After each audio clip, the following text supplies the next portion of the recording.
કચ્છ જિલ્લાના લખપત તાલુકાના નવાનગર પાનદ્રો ખાતે પશુપાલકોના હિતમાં પશુરોગ નિદાન અને સારવાર કેમ્પનું આયોજન કરવામાં આવ્યું હતું. જીએફડીસી અને શ્રી કરુણા ફાઉન્ડેશન ટ્રસ્ટ રાજકોટના સંયુક્ત ઉપક્રમે આયોજન કરાયું હતું. આ કેમ્પનો પ્રારંભ ઉપસ્થિત મહાનુભાવોના હસ્તે દીપ પ્રાગટ્ય દ્વારા કરવામાં આવ્યો હતો, જ્યાં મહેમાનોનું પુષ્પગુચ્છ અને મોમેન્ટો આપી ભાવભીનું સ્વાગત કરાયું હતું. આ પ્રસંગે જીએમડીસી લખપત પુનરાજપર પ્રોજેક્ટના દિનેશજી પાનવર, પાનદ્રો પ્રોજેક્ટના general manager H G. Dave, CSR head M K. Manek સહિત સ્થાનિક અગ્રણીઓ વિક્રમસિંહ સોઢા અને કુલદીપસિંહ ચાવડા વિશેષ ઉપસ્થિત રહ્યા હતા. કેમ્પમાં કરુણા ફાઉન્ડેશનના ડોક્ટર નિકુંજ પીપલિયા, ડોક્ટર દીપ સોજીત્રા અને ડોક્ટર રવિભાઈ માલવિયાની નિષ્ણાત ટીમે સેવાઓ આપી હતી. આ મેગા કેમ્પમાં પાનદ્રો, નવાનગર, કોરિયાણી અને સોનલનગર સહિતના આજુબાજુના ગ્રામ્ય વિસ્તારોમાંથી પશુપાલકો મોટી સંખ્યામાં ઉમટી પડ્યા હતા. પશુઓની સારવાર માટે અંદાજે 200 જેટલી કીટનું વિતરણ કરવામાં આવ્યું હતું. લંપી, તાવ, ગર્ભાશયના ઇન્ફેક્શન તેમજ દૂધના ચેપ જેવી ગંભીર બીમારીઓનું સ્થળ પર નિદાન કરી સારવાર અપાઈ હતી. કાર્યક્રમના અધ્યક્ષ એચ.જી. દવેએ પશુ સારવાર માટે જીએમડીસી તરફથી હરહંમેશ સહકારની ખાતરી આપી હતી, જ્યારે પૂર્વ સરપંચ વિક્રમસિંહ સોઢાએ આ વિસ્તારમાં પશુઓની મોટી સંખ્યાને જોતા આ કેમ્પને પશુપાલકો માટે આશીર્વાદરૂપ ગણાવ્યો હતો. આ તકે ગૌસેવા સમિતિના સભ્યોનું સન્માન કરાયું હતું અને નિર્મલસિંહ સરદારે ગૌશાળા માટે ટોકન દરે ઘાસચારો આપવાની જાહેરાત કરી હતી. સમગ્ર કાર્યક્રમનું સંચાલન અશોકભાઈ હિંડોચાએ કર્યું હતું અને ગણપતભાઈ રાવલે આભાર વિધિ કરી હતી. Shri Karuna foundation trust animal helpline Rajkot અને જીએમડીસી પાનદ્રોના સંયુક્ત ઉપક્રમે આજે કચ્છના નવાનગર ગામે એક જબરજસ્ત પશુ નિદાન કેમ્પ વિનામૂલ્યે અમે પ્રથમ વખત આયોજન કર્યું છે. આ કેમ્પમાં અમને જે ફાઇનાન્શિયલ સપોર્ટ છે એ જીએમડીસી પાનદ્રો તરફથી મળેલો છે. આજના આ કેમ્પમાં અમારા રાજકોટના જે 3 ડોક્ટરો છે અને એલઆઈની ટીમ છે, એવી રીતે 10 જણાની ટીમ સ્પેશિયલ અહીં આવી હતી. સવારથી આપણો કેમ્પ શરૂ થઈ ગયો હતો અને આ કેમ્પમાં આપણે જે ગાયો છે, ગાયોમાં જે રોગ છે એના વિટામિન્સ માટે જે કાંઈ જરૂરિયાત હતી એની અમે 200 કીટ રાજકોટથી બનાવી અને લઈ આવ્યા છીએ. અને જે જરૂરિયાતમંદ પશુપાલકો એને અમને કીટ આપવામાં આવી છે, માર્ગદર્શન આપવામાં આવ્યું છે. પ્લસ અહીંયા જીએમડીસીના શ્રી દવે સાહેબ છે, માણેક સાહેબ છે અને એની સમગ્ર ટીમ, પ્લસ આજુબાજુના 11 થી 12 ગામોના સરપંચો, આગેવાનો, ગૌપ્રેમીઓ આવ્યા હતા. એ બધાનું કરુણા ફાઉન્ડેશન તરફથી અમે સન્માન કર્યું છે અને ભવિષ્યમાં કચ્છમાં વધુમાં વધુ જરૂરિયાત છે. જીએમડીસીના રે સાહેબે અમને વાત કરી કે તમે કચ્છ જાઓ અને કેમ્પ કરો, એટલે એના આદેશને અનુસંધાને આજે અહીંયા કચ્છમાં અમારો સક્સેસફુલ કેમ્પ કર્યો છે. 200 જેટલા અમે 200ના નિદાન કરી અને કીટ આપવામાં આવી છે અને બપોર પછી અમે આજુબાજુની જે ગૌશાળાઓ છે જ્યાં જરૂરિયાત છે ત્યાં પણ અમે કીટ આપવા જવાના છે. Myself Ashok Hindocha, Karuna foundation trust animal helpline Rajkot. મારી સાથે દીપ સાહેબ હતા, પીપળિયા સાહેબ હતા અને એ બધા સાહેબની ટીમ અને મારી સાથે હિમાંશુભાઈ અને રાજકોટની ટીમ સાથે અમે આ સક્સેસફુલ કેમ્પ કર્યો છે. અમને આજુબાજુના બધા ગામનો અને ખાસ કરીને ગણપતભાઈ અને એની ટીમનો જે સહકાર મળેલો છે એ માટે આભારી છે અને ખાસ કરીને મીડિયાના ઠક્કરભાઈના, આપના સર્વેના ખૂબ આભારી છે. અંજારની રામેશ્વર વસ્તીમાં રાષ્ટ્રીય સ્વયંસેવક સંઘની સ્થાપનાના શતાબ્દી વર્ષ નિમિત્તે ભવ્ય હિન્દુ સંમેલન યોજાયું હતું. આ કાર્યક્રમમાં 2000થી વધુ સનાતન પરિવારો ભક્તિ અને રાષ્ટ્રભાવનાના રંગે રંગાયા હતા. કાર્યક્રમની શરૂઆત અતિથિઓના સ્વાગત અને દીપ પ્રાગટ્યથી કરવામાં આવી હતી. ત્યારબાદ સંમેલનના અધ્યક્ષ ઉમિતભાઈ જાનીએ મહાનુભાવોનો પરિચય આપ્યો હતો. ભાગવતાચાર્ય હરીશભાઈ પંડ્યા અને દિનેશચંદ્ર રાવલે સામાજિક સમરસતા તથા સંયુક્ત કુટુંબ વ્યવસ્થાના મહત્વ પર ભાર મૂક્યો હતો. મુખ્ય અતિથિ જિગ્નેશભાઈ દોશીએ દર વર્ષે આવા આયોજનો કરવા આહવાન કર્યું હતું, જ્યારે નિવૃત્ત શિક્ષિકા અરુણાબેન છત્રે નાગરિક કર્તવ્ય પાલનની અપીલ કરી હતી. સંમેલનના મુખ્ય વક્તા અને સૌરાષ્ટ્ર પ્રાંત સેવા પ્રમુખ નારાયણભાઈ વેલાણીએ પર્યાવરણ જાળવણીનો સંદેશ આપ્યો હતો. સ્વદેશી વસ્તુઓનો વપરાશ અને ભારતીય પરંપરાગત પહેરવેશ ધારણ કરવા પર વિશેષ માર્ગદર્શન આપ્યું હતું.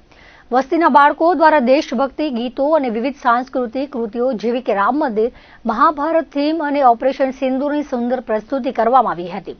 આ પ્રસંગે સમાજમાં વિશિષ્ટ સેવા આપનાર અગ્રણીઓ તેમજ નગરપાલિકાના સફાઈ કર્મચારીઓનું મંચસ્થ મહાનુભાવો દ્વારા સન્માન કરાયું હતું. અતિથિઓને ભારત માતાના કટઆઉટ અને તલવારરૂપી સ્મૃતિચિહ્ન અર્પણ કરવામાં આવ્યા હતા.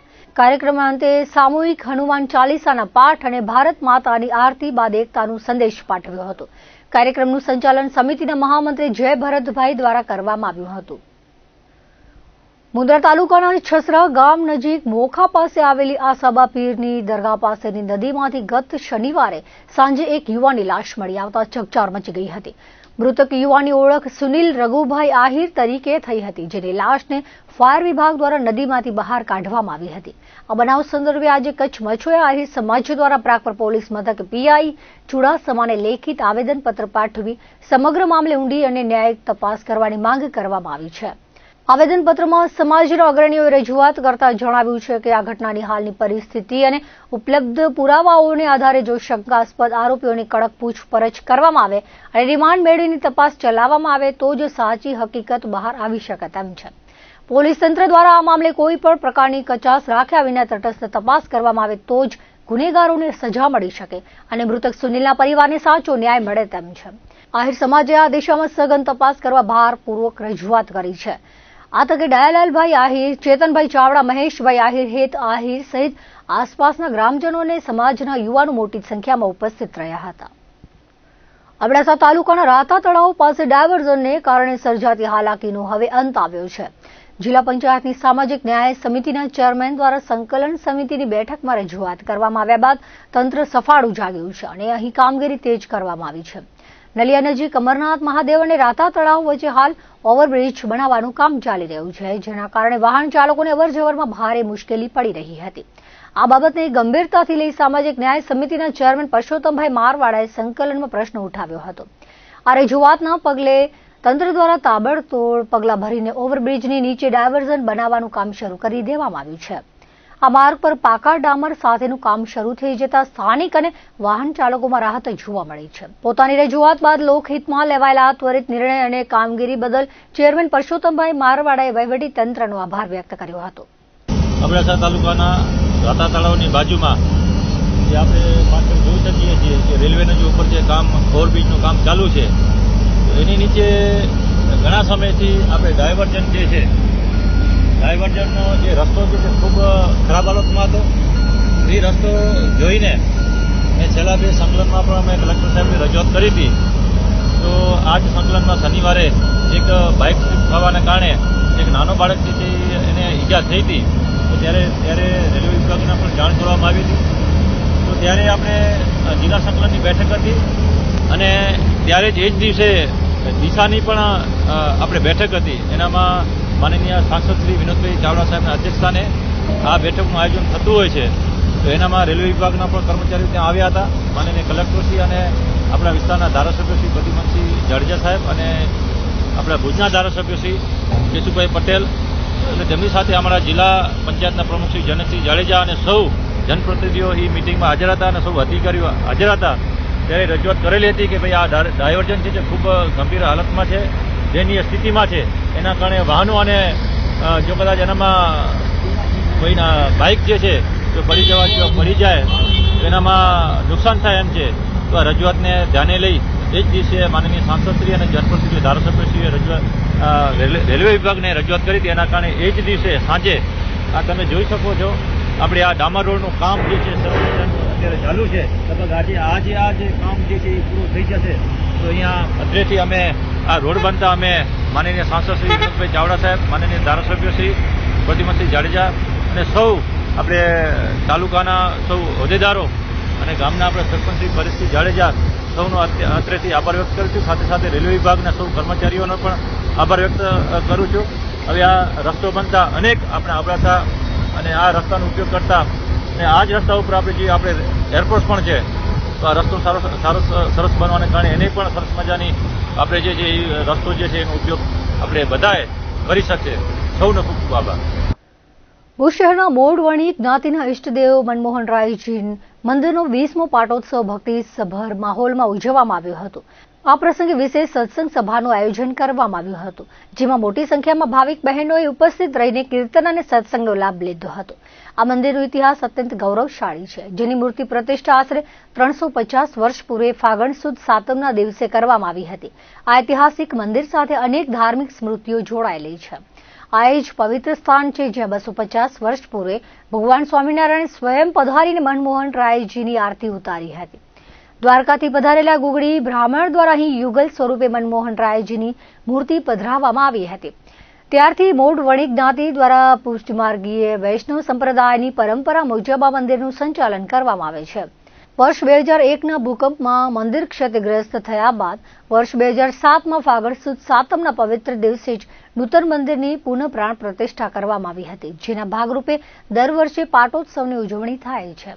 પાટોત્સવ નિમિત્તે મંદિરમાં પુષ્ટિમાર્ગીય નિત્ય નિયમ મુજબ મંગળા, શૃંગાર, રાજભોગ, ઉત્થાપન, સંધ્યા અને શયન એમ તમામ આરતીઓ તથા વિશેષ સેવા પૂજા કરવામાં આવી હતી.